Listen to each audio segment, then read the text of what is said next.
এবারের আইপিএলে চেন্নাই সুপার কিংসের শুরুটা ভালো হয়নি। টানা 4 হারে পয়েন্ট তালিকার তলানিতে তারা। এর মধ্যে চোটের কারণে পুরো মৌসুমের জন্য ছিটকে গেছেন দলটির অধিনায়ক ঋতুরাজ গায়কোয়াড়। আর সে কারণেই আবারও অধিনায়কের দায়িত্ব নিয়েছেন মহেন্দ্র সিং ধোনি। চেন্নাই সুপার কিংসের কোচ জানিয়েছেন ঋতুরাজ গায়কোয়াড় চোটের কারণে খেলতে পারবেন না। কনুইয়ের চোটের কারণে গোটা আইপিএল থেকে বাদ গেছেন তিনি। তার পরিবর্তে চেন্নাইকে নেতৃত্ব দেবে ধোনি।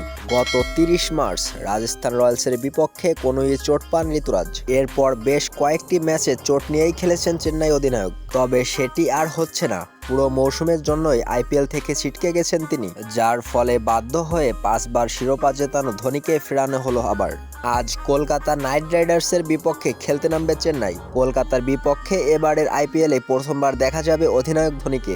শেষ ম্যাচে ব্যাট হাতে রান করলেও দলকে জেতাতে পারেননি তিনি। ভারতকে সব ধরনের আইসিসি ট্রফি জেতানো অধিনায়ক 43 বছর বয়সে নেতৃত্ব দেবেন চেন্নাইকে। 2022 সালে একবার অধিনায়কত্ব ছেড়েছিলেন ধোনি। তখন নতুন অধিনায়ক হিসেবে রবীন্দ্র জাদেজার নাম ঘোষণা করে চেন্নাই। টুর্নামেন্টের মাঝপথে আবারও অধিনায়ক হিসেবে ধোনিকে ফেরানো হয়। এরপর গত 2 মৌসুমে চেন্নাইয়ের নেতৃত্বের দায়িত্ব সামলেছেন ঋতুরাজ।